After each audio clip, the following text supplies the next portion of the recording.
Bonjour, aujourd'hui c'est le 25 juin et je voudrais lire avec vous toujours le verset 17 du chapitre 8 de Romains.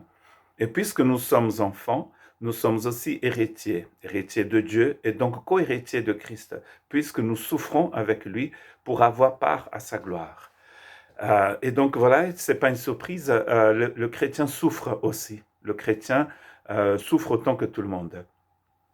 Mais quand il parle des souffrances du Christ, nous pensons qu'il est en train de parler aux souffrances qui sont liées au fait que nous soyons, en fait, que nous sommes disciples du Seigneur. Et donc, c'est pour cela que nous souffrons. Mais nous partagerons aussi avec lui la gloire de Dieu. Il a une tendance aujourd'hui à penser, dans certains milieux chrétiens, à penser que le chrétien doit vivre tout le temps une vie victorieuse, hein, être dans la victoire tout le temps. Et par victoire, ici, il pense que c'est une vie sans souffrance, une vie de richesse peut-être, de prospérité, mais aussi sans souffrance. Mais cela n'est pas possible parce que Jésus lui-même nous a dit que nous allions passer par des tribulations. Mais la grande différence ici, c'est qu'il a une espérance. Nous avons une espérance ici de cette manifestation de la gloire de Dieu. Paul, quand il écrit aux chrétiens de Colosse, où on prêchait un Christ dilué, hein, si vous diluez un grand cru, vous n'avez plus de grand cru, vous avez du vin dilué. Hein, 1 litre de vin et 1 litre d'eau, même si le vin était un grand cru, il ne sera plus un grand cru. Et c'est ce qu'on faisait avec le message de l'Évangile dans l'église de Colosse. Et Paul va écrire pour leur parler d'un Christ qui n'est jamais dilué, un Christ qui est rempli de gloire.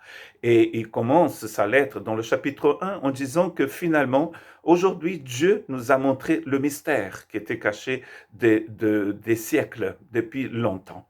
Et ce mystère s'est révélé maintenant, c'est que Christ en nous, c'est l'espérance de la gloire. L'espérance que nous avons d'avoir part à la gloire de Dieu se trouve en Christ. Et d'ailleurs, les souffrances sont en Christ, mais la gloire aussi est en Christ. Les souffrances ici, elles sont passagères. Hein. Si dans le verset 17, il parle de souffrances liées au fait que nous soyons au Christ, mais nous pouvons dire que dans le verset 18, c'est n'importe quelle souffrance. Nous parlons de beaucoup de maladies, hein? Nous parlons beaucoup de morts en ce moment, surtout quand on voit les statistiques défiler devant nos yeux, sur Internet, sur la télé, quand on nous parle du nombre de personnes qui sont mortes, c'est sûr que tous les jours il y a des gens qui meurent, tous les ans il y a beaucoup de gens qui meurent, mais là, ça devient très évident que nous mourrons et que les gens souffrent, y compris des chrétiens. Mais j'estime, il dit dans le verset 18, j'estime d'ailleurs qu'il n'y a aucune commune mesure entre les souffrances de la vie présente et la gloire qui va se révéler en nous.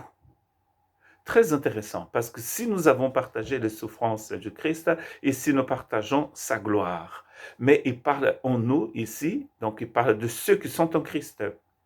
Parce qu'il est question dans Romains 8 de ceux qui sont en Christ, de ceux qui ont été libérés par l'Esprit de Dieu.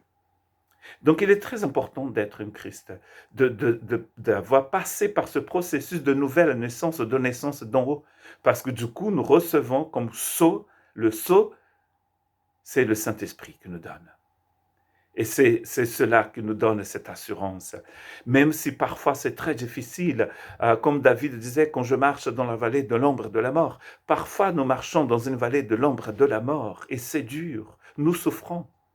Je viens de faire d'organiser une cérémonie funèbre, en fait, cette semaine, et nous n'étions pas très nombreux parce que, justement, il y a la Covid qui se balade, et même parce que les circonstances ne le permettaient pas, familiales et autres, je veux dire.